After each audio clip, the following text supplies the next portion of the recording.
Ah oui, et puis il y a Merci. Merci, cher professeur. Nous sommes vraiment honorés d'avoir assisté aujourd'hui à votre imminente présentation et intervention. Comme vous le savez, nous avons eu l'occasion d'échanger dans le cadre du groupe de travail 3 sur le règlement des différends entre investisseurs et États. Et maintenant, juste pour faire le lien, et sans préjudice bien sûr à toute position que le Royaume du Maroc pourrait adopter dans le cadre de ce groupe de travail, nous voudrions juste savoir si nous, Royaume du Maroc, en tant qu'État ou pays en cours ou en voie de développement, pourrait appuyer justement les échanges qui ont maintenant lieu par rapport à la Cour multilatérale d'investissement ou ce qu'on appelle aussi un mécanisme permanent tel que proposé par l'Union européenne. Et on se demande maintenant dans quelle mesure cet organe pourrait protéger les intérêts de l'État et nous prémunir de toute réclamation d'investisseurs. Merci. On a aussi une autre question, et c'est justement par rapport à cette proposition-là et dans quelle mesure, bien sûr, ce mécanisme pourrait être une réaction de l'Union européenne par rapport à l'emprise ou au contrôle qu'a les États-Unis sur ce genre d'organes. Maintenant, si on veut extrapoler sur ce qui s'est passé au niveau de l'OMC et le blocage maintenant qui survient au niveau de l'Appellate Body. Merci. Merci. Je vais commencer de la deuxième question. Je crois que l'idée d'une cour multilatérale pour les investissements, que ce soit seulement au niveau d'appel ou 2 degrés, s'est développée avant la crise de l'organe d'appel. Au contraire, elle prenait l'organe d'appel comme un exemple positif et de ce mécanisme. Probablement, ce qui s'est passé, il faut bien voir que si un mécanisme de ce genre est adopté, un tribunal international, il y en a d'autres, celui des droits de la mer, et puis naturellement la Cour internationale de justice, ça doit être un mécanisme bien fait techniquement, puis ça ne sera pas possible à un État ou un petit groupe d'États de bloquer le mécanisme, donc de bloquer la solution de différents qui sont sur le dossier ou qui pourraient être présentés. Ça, c'est plutôt une question technique. Je pense que personne n'avait pensé à l'OMC qu'un État comme les États-Unis, en théorie ça aurait pu être peut-être un autre grand pays qui a le poids, je sais pas, l'Inde ou la Chine, de bloquer tout le mécanisme pour tous les pays membres. Ce qui n'est pas possible dans d'autres cours, c'est pas seulement les États-Unis qui se tirent dehors, mais ils bloquent aussi le droit et la possibilité des autres pays d'accéder au tribunal d'appel, l'organe d'appel, car l'organe d'appel n'existe pas. Quant à mon opinion, c'est une opinion personnelle, disons, si un tribunal multilateral investment court est une solution favorable, c'est-à-dire aussi du point de vue de pays en voie de développement qui naturellement sont dans ces systèmes sont les défendeurs systématiquement. Probablement ça garantit mieux l'objectivité du système, d'une cour, d'un tribunal, et probablement pour un État. Je pense que la réponse est oui, car les investisseurs ne l'aiment pas, car les investisseurs sont critiques en disant mais ça sera un tribunal qui sera fait seulement de juges nommés par les États.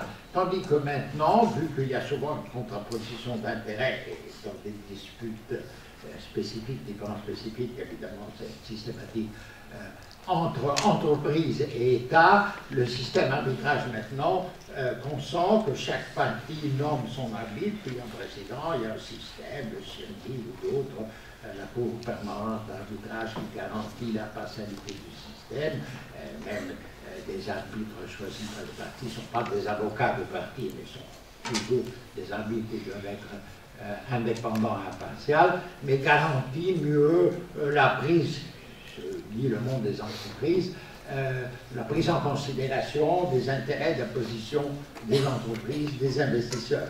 Tandis qu'un tribunal fait seulement par des juges nommés par les États aura une configuration nécessairement différente. Il y aura des anciens juges nationaux, des diplomates, des professeurs, il n'y aura pas tellement des experts d'investissement, de rapports commerciaux.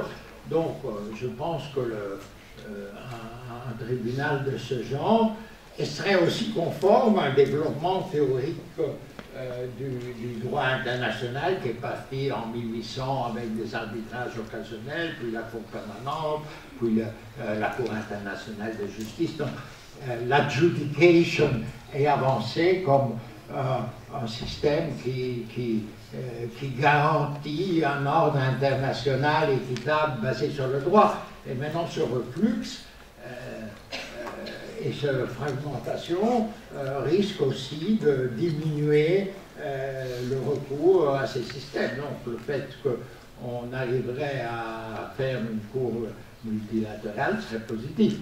Mais dans un monde fragmenté, moi, ce que j'hypothèse, il y aura 50 pays qui souscrivent à la Cour, il y en a d'autres qui continuent à maintenir l'arbitrage, les États-Unis, le Japon, je crois, et d'autres qui navigueront un peu entre les deux. Mais ceci est assez normal dans le droit international. Même le tribunal de droit de la mer a une compétence relativement limitée pour les pays qui sont membres de l'UNCLOS.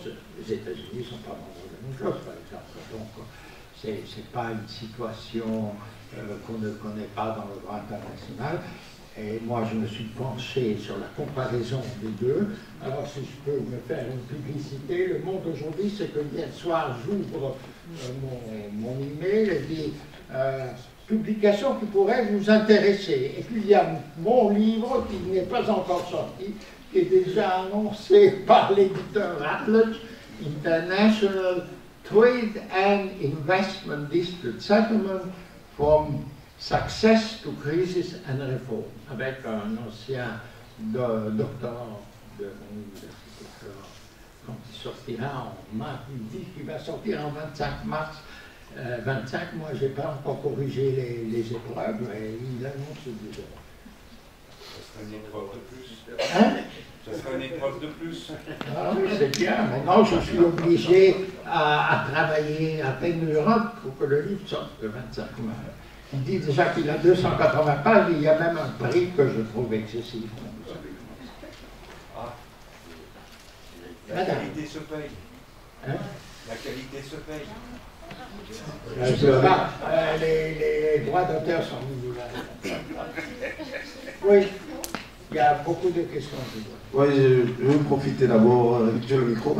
Alors, bonjour professeur, merci pour votre présentation. J'ai 3 petites questions.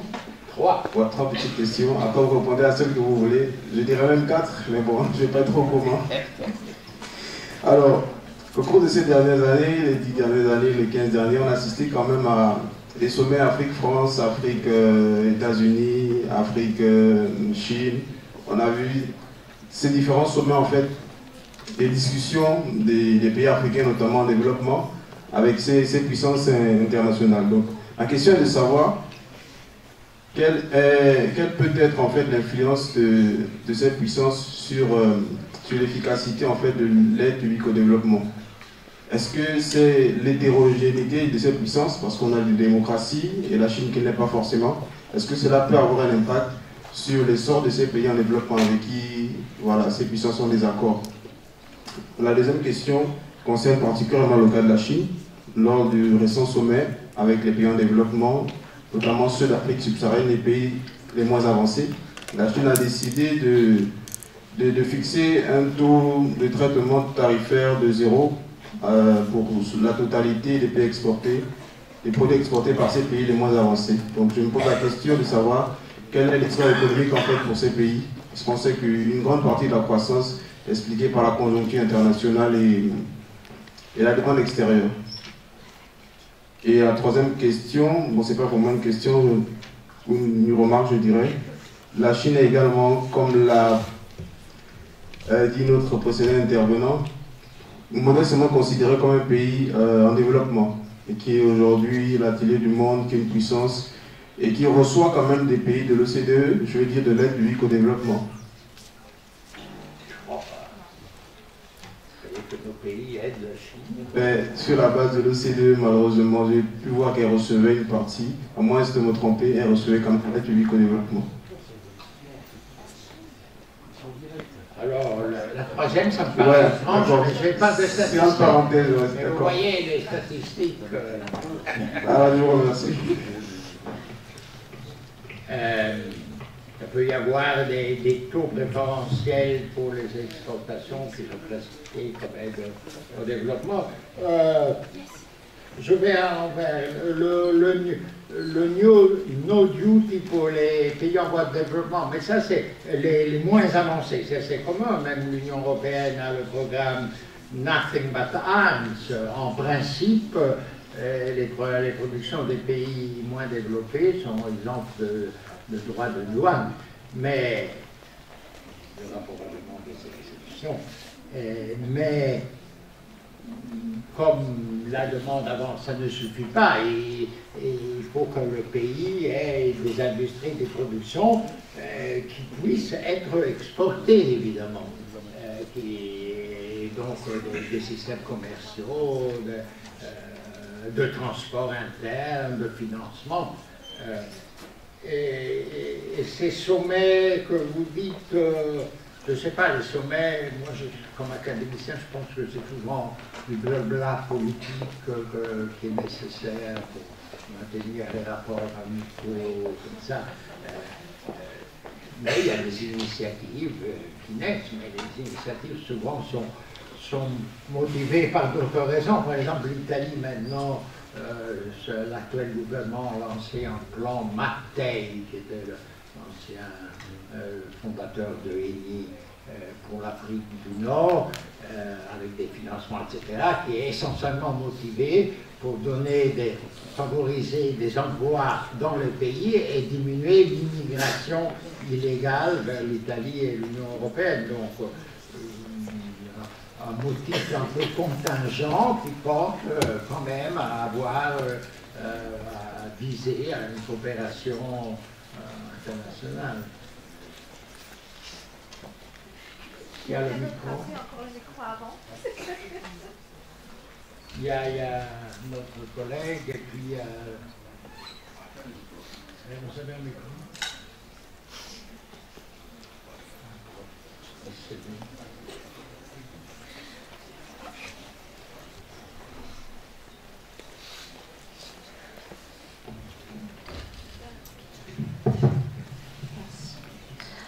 Merci pour votre présentation qui forcément, moi, ça me parle beaucoup puisque je dors, je me lève, je pense au MC, organes de règlement de différends et tout ça.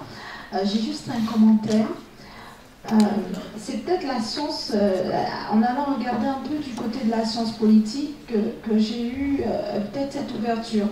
Je pense que c'est les organisations, le système commercial ou le système multilatéral s'est construit en 1945 autour de l'hégémonie américaine et dans une moindre mesure de l'hégémonie de ses alliés qui donnaient en réalité aux États-Unis une sorte de droit de veto sur les organisations internationales. Les pays en voie de développement, les grands pays en voie de développement, si on peut encore parler de voie de développement, et certains pays de l'Europe de l'Est ont fait le jeu, comme la Russie, ils ont fait le jeu. Ils sont rentrés dans ces institutions et plus ou moins dans l'idéologie sur le point économique, et ils ont laissé le volet politique. Une fois qu'ils sont rentrés dans ces organisations, ils ont voulu également en tirer profit. Et je pense que la crise du multilatéralisme que l'on est en train de traverser, quelque part, c'est parce que on a une sorte de déchirement, on a des organisations qui se trouvent au prisme, c'est une sorte de guerre et de lutte pour l'hégémonie en réalité. Et peut-être que l'OMC prendra une autre tournure dans quelques années, quand il y aura peut-être un ou deux vainqueurs de tout ça. Donc je dois modérer parce que... Ben, ça c'est une observation évidemment importante. Le système, oui, qui était unipolaire avec des règles qui étaient objectivement basées sur probablement la doctrine économique, mais favorisait les États-Unis. Maintenant les pôles d'influence sont divergents, les États-Unis voient qu'ils ont, c'est pas seulement l'ouverture à leurs exportations, mais eux, ils sont toujours le marché de consommation le plus important du monde, donc ils disent, ben, nous, on limite l'accès pour avoir des avantages politiques. Donc, je sais pas, le futur de l'OMC, mais le monde est un monde unique, non? On voit cette salle, donc c'est nécessaire d'avoir des institutions qui médient et qui poursuivent l'intérêt collectif, je pense. Professeur, je récupère mes droits en tant que modérateur, parce qu'on a un deadline que nous sommes censés respecter. Mais je crois qu'il y a une petite question. Et la dame qui est là, qui attend depuis longtemps. Quelle dame? Moi aussi, je profite d'avoir un micro pour poser des questions, mais je crois que ce sera la dernière question. Parce que normalement, on a une pause qu'on est censé respecter. La question que je voudrais vous poser, professeur, c'est en rapport avec le paradoxe que vous avez soulevé, à savoir que le système se trouve maintenant bloqué. Mais ailleurs, on est en train de s'en inspirer. Vous avez parlé de l'investissement qui cherche à centraliser les choses en imitant un peu le modèle OMC, mais également au niveau régional, puisque le protocole relatif aux règlements différents dans le cadre de la zone de libre-échange continentale s'inspire du modèle de l'OMC. Et justement, est-ce que ce modèle qui souffre maintenant à cause de la fragmentation politique peut être transposé dans d'autres contextes sans tenir compte de la cause du blocage, à savoir la fragmentation politique? Et pourquoi? Parce que si je pense en termes de mécanismes de règlement différents au niveau de l'Afrique, les mécanismes existants n'ont pas prouvé leur efficacité. Donc, est-ce que le fait d'avoir importé un modèle, ça permettra de résoudre le problème? Et l'autre question, c'est par rapport à ce processus de réforme engagé officiellement et qui devrait toucher toutes les fonctions en se basant sur les décisions qui ont été prises par les dernières conférences ministérielles de l'OMC. Parce que d'après ce que j'ai compris, ça devrait concerner la fonction de négociation, la fonction de règlement différent, le statut de pays en voie de développement, dans la mesure où ce statut il est remu par les pays, par les puissances économiques traditionnelles. Et ça concerne également quelque chose qu'on considère comme un facteur de blocage en matière de prise de décision, à savoir les décisions prises par consensus. Voilà, c'est quelques questions. C'est une question compliquée, disons. Je crois les mécanismes judiciaires, arbitrales ou parajudiciaires de solution des différends ont plus de succès le plus qui sont sur un plan technique et spécialiste et spécialisé. Quand on arrive à la grande politique, les États ne veulent pas s'engager, surtout a priori, à accepter des décisions de juges internationaux qui peuvent être affecter des intérêts politiques internes importants. Et donc, et ceci on le voit, la Cour de justice, au Conseil de sécurité, le succès de l'OMC était au fond et que les États-Unis, qui sont en général contraires à ces mécanismes, l'ont accepté, car c'était une question économique, assez technique, ça concerne les entreprises, les flux commerciaux, on veut des décisions rapides, Et quand ce système a commencé à engager des grands intérêts sectoriels, le statut de la Chine, etc., et voilà que les États-Unis, et peut-être aussi d'autres pays, ont eu des arrière-pensées.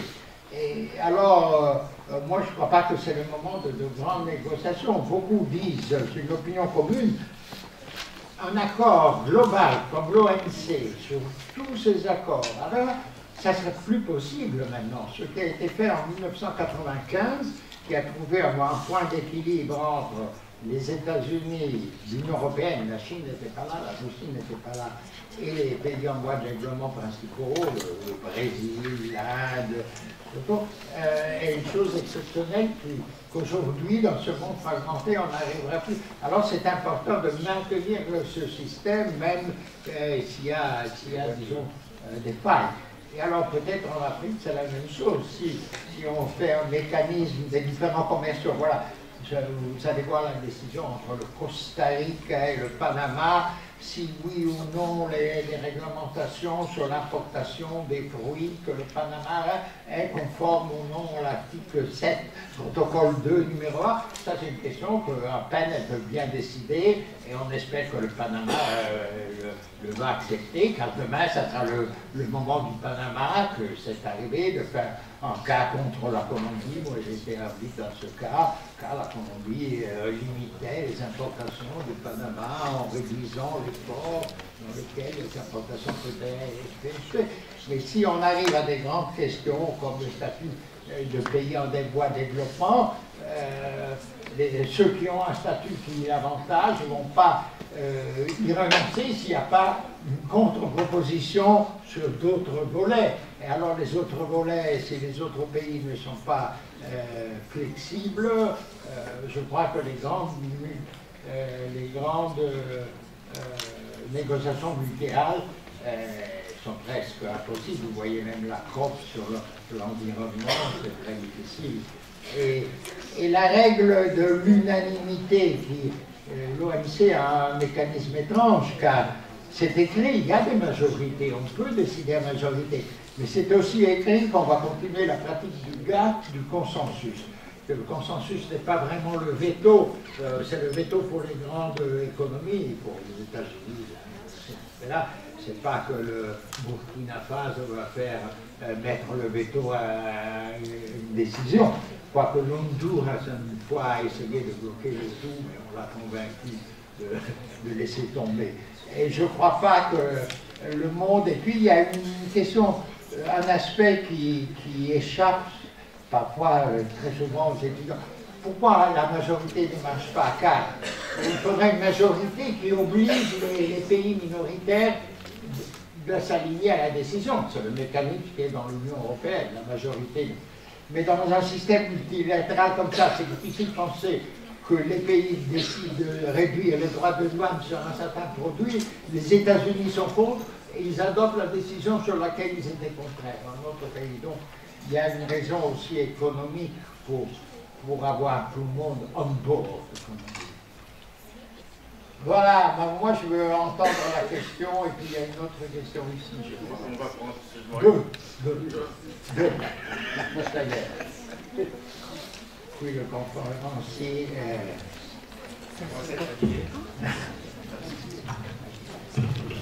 Alors, bonjour tout le monde, je m'appelle Nadal Wassem, étudiante au Master en Relations commerciales internationales. Alors, je tiens également à vous remercier, monsieur, pour cette riche présentation. Alors, j'ai deux questions.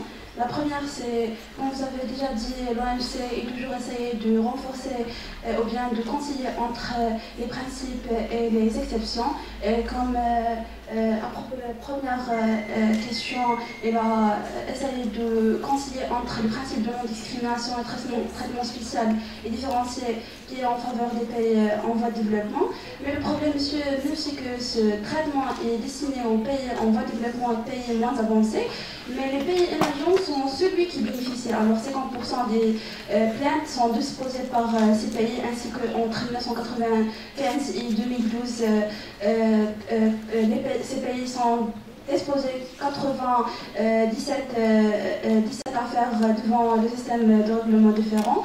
Donc les PMA sont quasiment jamais cisés le système de règlement différent. Donc ma question c'est comment l'OMC, est-ce qu'il y a des propositions, bien des solutions pour renforcer l'intégration de ces pays?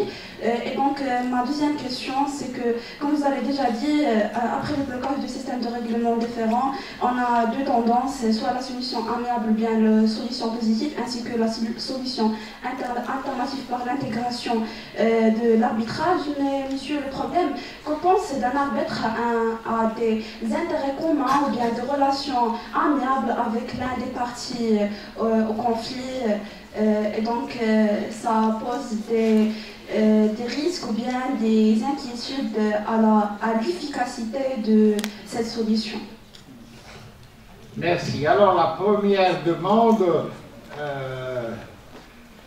le fait que les pays moins développés participent peu au système de solution, tandis que les pays intermédiaires sont très actifs. Les pays en voie de développement qui se sont désormais développés, donc le Brésil, le Pérou, le Kenya, naturellement l'Inde.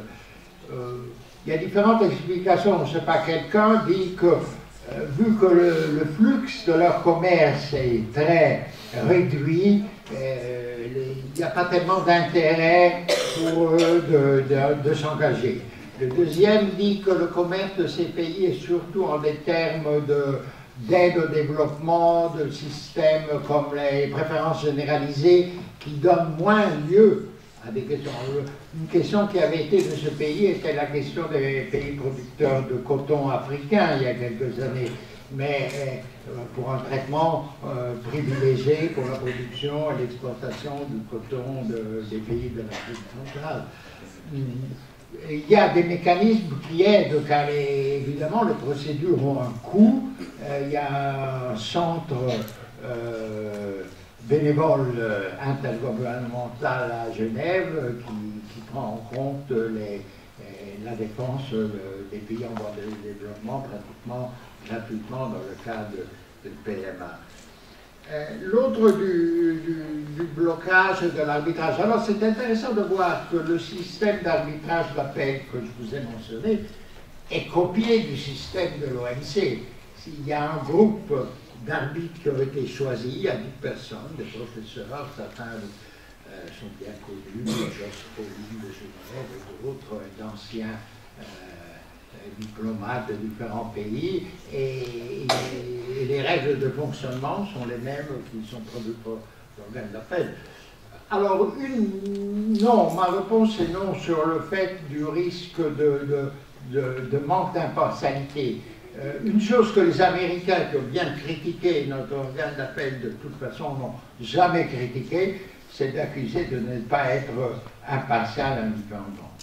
Le mécanisme a toujours choisi des personnes, même les 10 personnes de cet arbitrage qui le sont. Tandis que pour les arbitrages des investissements, où le choix est au parti, et donc le choix, il n'y a pas un groupe préordonné, ou même les panélistes de l'organe de l'OMC, c'est un groupe de facto assez restreint d'ex-diplomates, d'experts de la matière bien connus, qui ont une réputation, tandis que dans les arbitrages, le parti peut nommer aussi quiconque qui pourrait donner des doutes, et il y a un mécanisme de contestation, de challenge qui est utilisé. Donc je crois qu'on a fini. On a fini. Oui. Non, il y avait ici une question. Alors, en privé, il faut étudier. Moi, je suis toujours en faveur des étudiants. Alors, il faut les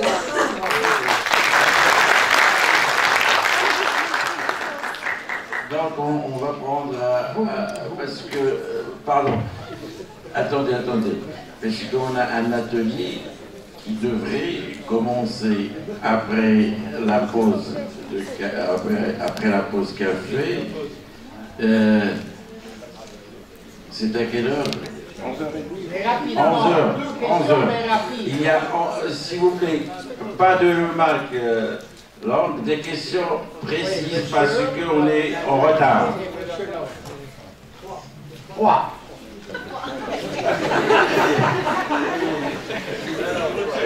Non, à vous. La liste des différents s'allonge, hein?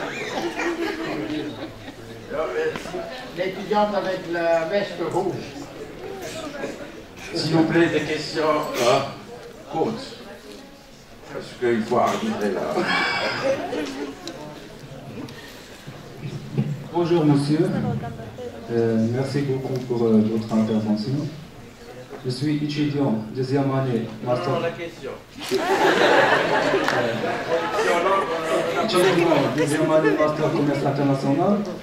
La question que je pose, face à ces contraintes géopolitiques qui provoquent le recours des pays en développement à des accords plurilatéraux ou régionaux, je voudrais savoir quelles sont les actions à entreprendre par les organisations interétatiques ou les réformes qui doivent être prises ou les réformes au niveau du système juridictionnel pour réinstaurer la confiance des pays en développement dans les systèmes commerciaux multilatéraux et par conséquent favoriser le recours au multilatéralisme plutôt qu'au régionalisme ou unilatéralisme. Merci. Vous savez, le régionalisme est admis par le système de l'OMC, les zones de libre-échange, etc. Et vous voyez tous les efforts qui sont faits en Afrique. Donc, ce n'est pas contraire au système multilatéral, ils ne sont pas discriminatoires. Alors, ils peuvent être encouragés dans le système. L'Afrique orientale, l'Afrique occidentale, la zone de libre-échange panafricaine.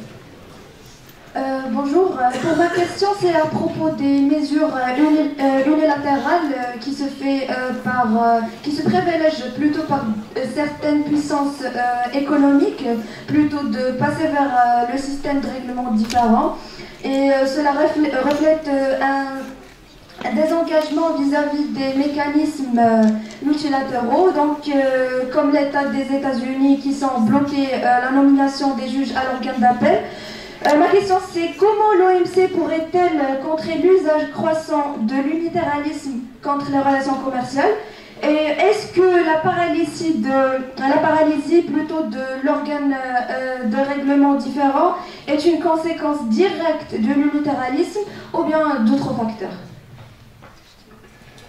Moi je crois que c'est deux facteurs parallèles, car le blocage qui est né des États-Unis est né d'une opinion américaine que les mesures de protection commerciale, de défense commerciale américaine et qui n'ont pas été validées par les peines et l'organe d'appel,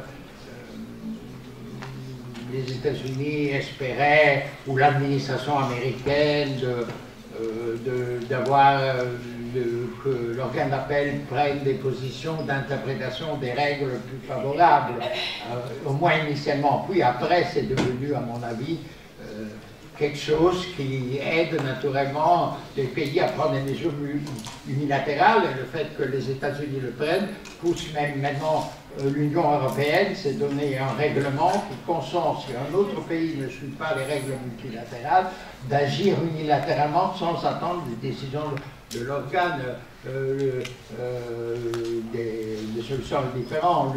Ça n'a pas été encore utilisé, le Enforcement Regulation, mais la Commission ventilait son utilisation vers l'Indonésie, qui a fait un appel sur un cas qu'elle avait perdu. Mais maintenant, il y a des négociations entre les parties, ça pousse à des négociations qui pourraient être parfois, disons même, inégales.